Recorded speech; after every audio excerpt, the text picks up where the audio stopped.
Dear students, अस्सलाम वालेकुम। I hope you all are fine. आप सब ठीक ठाक होंगे। और yesterday we have done the lesson summary of unit 3 shape in action. No pic. Okay. कल हमने लेसन समरी की थी यूनिट 3 की शेप इन एक्शन। आज हम उसकी रीडिंग करेंगे। So take out page number is 30। Page number 30 open करें आप सब। मेरी वॉइस ठीक आ रही है अब? मेरी वॉइस अब ठीक आ रही है सबको? Okay. So the chapter name is shape in action, but इसके अंदर रीडिंग का जो टॉपिक है उसका नेम है डाइडलस एंड इक्रस। सो इन दोनों की स्टोरी है ये। एक मिनट, वेट अ वाइल बेटा। इस टेबल को उधर लेके जाओ, आवाज़ नहीं आ रही। पास है पीछे।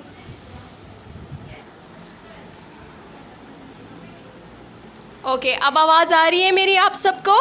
अब तो सिग्नल्स फुल हो गए हैं यहाँ पर, तो आवाज़ भी आ रही होगी मेरी। सो yesterday we have done the lesson summary of unit 3. Today we will do the reading of that chapter, okay? And the topic name is Daedalus and Icarus. So ये Daedalus जो था ये फादर था और Icarus जो था ये सन था। ये दोनों बाप बेटे थे। So dear students, Shuaib and his friend Zakaria used the internet to learn how to write a play script. Shoaib और उसका फ्रेंड ज़करिया वो इंटरनेट यूज़ कर रहे थे क्या सीखने के लिए? Play script. के प्ले स्क्रिप्ट कैसे लिखा जाता है। प्ले स्क्रिप्ट का मतलब है तहरीर। प्ले स्क्रिप्ट का मैं आपको बताऊं कि प्ले स्क्रिप्ट जिस तरह हम स्कूल में कोई भी आप लोग को अगर हम कोई डायलॉग्स आप लोग को देते हैं तो वो हम लिख के देते हैं ना आप लोग को। हम अगर कोई स्किट करते हैं तो पहले हम डायलॉग्स आप लोग को लिख के देते हैं कि ये आप लोग याद करें, देते हैं ना। तो उस याद के जो हम आपको डायलॉग्स देते हैं उसको प्ले स्क्रिप्ट बोलते हैं, ठीक है। They were excited to learn that they can change a story into a play script. So वो बहुत ज़्यादा एक्साइटेड थे कि वो एक स्टोरी को प्ले स्क्रिप्ट में चेंज करना चाहते थे। प्ले स्क्रिप्ट में डायलॉग्स होते हैं। सो इन्होंने भी दो बंदों के डायलॉग्स यहाँ पर लिखे हैं। एक फादर था डाइडलस एंड एक सन था Icarus. So the next day they went to their school library and got a story book. Next day बेटा, if my voice is not clear kindly take out your own book. Page number is 30। So next day वो school की library में गए और वहाँ से एक story book उठाई। They read the beginning of an old story about a young boy and who डिसओबेड his father and got into lots of trouble. अच्छा, उन्होंने एक ओल्ड स्टोरी बुक उठाई जिसमें एक यंग बॉय और उसके फादर की स्टोरी थी।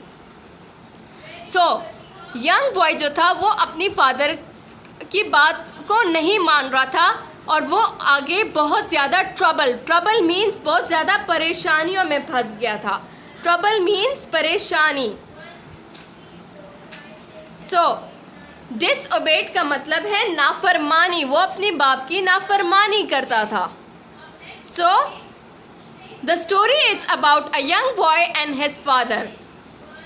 They decided to write it as a play script. Let's read what they wrote. और उन्होंने शुएब और उसके फ्रेंड ने डिसाइड किया कि वो इस स्टोरी को प्ले स्क्रिप्ट में कन्वर्ट करेंगे। प्ले स्क्रिप्ट का मतलब है डायलॉग्स में कन्वर्ट करेंगे। So let's read. हम देखते हैं कि उन्होंने क्या लिखा है। दोबारा मैं यहाँ से पढ़ा रही हूँ, kindly listen to me very carefully, okay. Shoaib और उसके फ्रेंड ज़करिया ने डिसाइड किया कि इंटरनेट पे उन्होंने सर्च किया कि प्ले स्क्रिप्ट कैसे राइट करते हैं। दो बंदों के दरमियान जो डायलॉग्स होते हैं उसको प्ले स्क्रिप्ट बोला जाता है। फॉर एग्ज़ाम्पल मैं स्कूल की एक एग्ज़ाम्पल देती हूँ। स्कूल में जब हम आपको कोई स्किट बनाने के लिए देते हैं तो आप लोग को पेज पर मैं डायलॉग्स लिख के देती हूँ ना, तो उस डायलॉग्स को प्ले स्क्रिप्ट बोला जाता है। So they both were very excited to change a story into a play script. आप लोग किसी भी स्टोरी को प्ले स्क्रिप्ट में कन्वर्ट कर सकते हैं, ठीक है। मतलब अब एक स्टोरी में आपके पास 3 पर्सन्स हैं जिन्होंने डायलॉग्स बोलने हैं। सो आप उन 3 पर्सन्स को डायलॉग लिख के दे के उसको प्ले स्क्रिप्ट बोलते हैं, ठीक है। So they read the beginning of an old story. फिर वो लाइब्रेरी में गए, वहाँ से उन्होंने एक स्टोरी बुक उठाई जिसमें उनको एक यंग बॉय और एक फादर की स्टोरी मिली। यंग बॉय जो था वो अपने फादर की नाफरमानी करता था। सो उसकी नाफरमानी की वजह से वो बहुत ज़्यादा परेशानियों में फंस गया था। So come to the next page, scene number 1। अब देखते हैं कि यहाँ पर स्टोरी स्टार्ट होती है। अ room in the tower and characters इसमें क्या है? 2 कैरेक्टर्स हैं, एक डाइडलस जो फादर था और एक इकरस जो सन था। डाइडलस जो था वो एक फेमस इन्वेंटर था जो बहुत मुख्तलिफ किस्म की चीज़ें बनाता था, और उसका सन जो था वो इकरस था। So Daedalus a very talented craftsman and inventor and his son were kept captive by the king of Crete on a Greek island. Daedalus और उसका सन जो था वो एक किंग के ज़िम्मे में थे। वो एक किंग के पास, एक किंग ने उनको एक रूम दिया हुआ था जो वहाँ पर रहते थे। अच्छा, डाइडलस जो था वो क्राफ्टमैन था। क्राफ्टमैन किसको बोलते हैं? कारीगर को, जो तरह तरह की चीज़ें बनाता है। सो वो एक किंग के पास ग्रीक आइलैंड में रहते थे। क्रीट मतलब एक बड़ा जजीरा। क्रीट मीन्स जजीरा। The king give them a comfortable room in the high tower. King ने उनको एक रूम दिया हुआ था हाई टावर पर, but this was not enough to make them happy. But वो लोग वहाँ पर खुश नहीं थे। उसका बेटा हमेशा अपने फादर से कहता रहता था, काश मैं भी बाहर घूमता फिरता परिंदों की तरह। लेकिन वो लोग तो बस एक ही रूम में रहते थे, ठीक है। So Icarus, I don't want to stay here. Icarus जो उसका बेटा था उसने बाप से कहा, मुझे यहाँ पर अब और नहीं रहना। I don't want to stay here any more, I want to go home. मुझे अपने घर जाना है, उसने फादर से कहा। डाइडलस ने कहा उसके फादर ने, putting his arm around the boy's shoulder, so do I son, so do I. Father ने उसके शोल्डर पर हाथ रख के कहा कि let me do something for you. Father ने उसको looking out of the window, father उसको एक खिड़की के पास लेके गया, विंडो के पास लेके गया।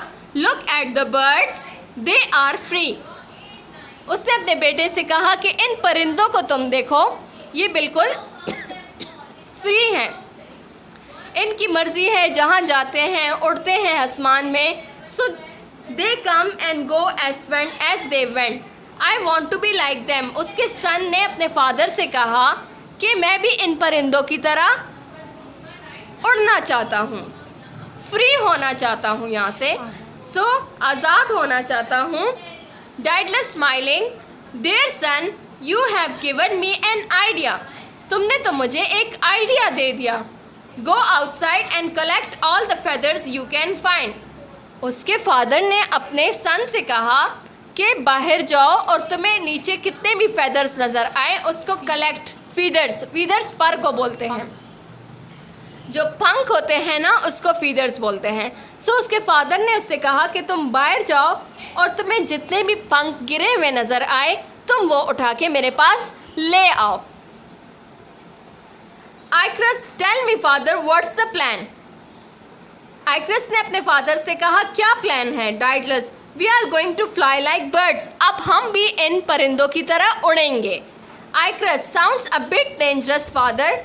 मुझे कुछ ख़तरनाक लग रहा है ये, but let's give it a try. But एक ट्राई कर लेते हैं। Maybe we can escape from this island.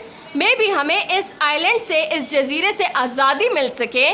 So scene यहाँ तक सबको समझ आ गई है कि डाइडलस और उसका सन जो था वो उस रूम में बहुत ज़्यादा फेडअप हो गए थे, उसका सन उस रूम में फेडअप हो गया था। वो कहता था काश मैं भी इन परिंदों की तरह बाहर जा सकता, घूमता फिरता, जो मैं चाहता वो कर सकता।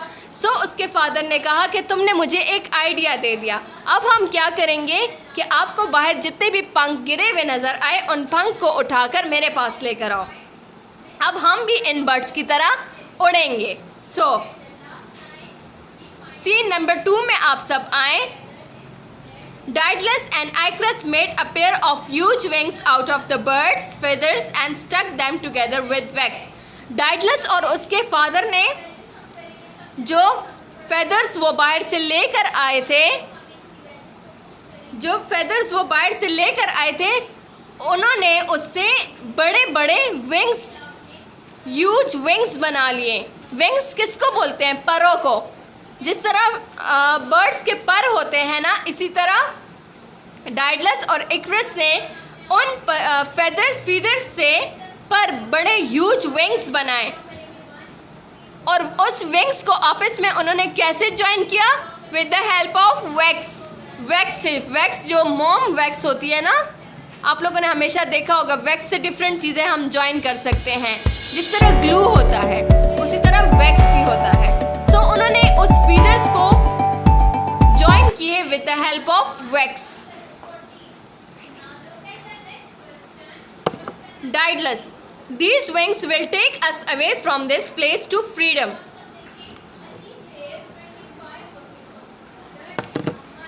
ओके, डाइडलस ने कहा कि अब हमें यही विंग्स यहाँ पर हमारी मदद कर सकती है इस रूम से बाहर निकलने में। सो फ्रीडम मीन्स आज़ादी। यहाँ से हमें आज़ादी, सिर्फ हमें ये पंख ही दे सकते हैं। तो उन्होंने वो पंख बनाए। Icarus excitedly, okay let's see what happens. Icarus ने कहा कि लेट्स सी अब क्या होगा। सो डियर स्टूडेंट्स, यहाँ तक सबको समझ आ गई है कि उन्होंने उस फीदर्स से क्या बनाया? उन्होंने इस फीदर्स से ह्यूज विंग्स बनाए, बड़े बड़े पर बनाए, ताकि वो भी परिंदों की तरह बाहर उड़ सके। So come to the next page, the last paragraph. Daedalus, listen carefully. If you fly too low, the spray from the waves will make your wings wet and heavy. But if you, अच्छा, यहाँ पर ज़रा carefully सुने। डाइडलस ने अपने बेटे को कहा कि अगर तुम ज़मीन पर, बहुत ज़मीन के नीचे पानी में फ्लाई करोगे तो तुम्हारे पर गीले हो जाएंगे और वो हैवी हो जाएंगे और गीले हो जाएंगे और तुम्हारे पर हैवी हो जाएंगे, जो कि बहुत ख़तरनाक है। अगर तुम बहुत ऊंचा उड़ोगे तो तुम्हारे पर जो है वो सन में जो है धूप में तुम्हारा वो वैक्स पिघल जाएगा और तुम्हारे फेदर्स जो है तो टूट जाएंगे। So stay near me and you will be safe. तो तुम मेरे साथ रहो तो तुम सेफ रहोगे। लेकिन उस आइक्रस, जो उसका सन था इक्रस, उसने अपने फादर की एक ना मानी। If you fly too low, the spray from the waves will make your wings wet and heavy. But if you fly too high, the heat from the sun will melt the wax and that holds the feathers together. अच्छा, यहाँ तक आप सबको समझ आ गई है कि उसके फादर ने कहा कि अगर तुम ज़मीन पे, मतलब अगर तुम समंदर के आसपास या ज़मीन के बहुत ही करीब फ्लाई करोगे तो तुम्हारे फेदर्स में पानी आ जाएगा और वो हैवी हो जाएंगे, जिसकी वजह से तुम्हारे फेदर्स टूट जाएंगे। अगर तुम बहुत सन के नज़दीक जो है तो फ्लाई करोगे तो तुम्हारे फेदर्स में जो वैक्स लगा हुआ है वो पिघल सकता है और तुम्हारे फेदर्स, और तुम फिर आगे फ्लाई नहीं कर सकोगे और तुम्हारे फेदर्स ख़राब हो जाएंगे और तुम फिर ज़मीन पर गिर सकते हो। स्टूडेंट्स, हमारा टाइम ओवर हो गया है। यहाँ से अभी आप लोग को मैं यहाँ से कल पढ़ाऊँगी इंशाल्लाह। कल दोबारा हम इस चैप्टर को पढ़ेंगे, ठीक है? Till then take care of yourself. We will start from there tomorrow, okay? Icarus से हम स्टार्ट करेंगे, ठीक है? अल्लाह हाफ़िज़, अपना ख्याल रखें।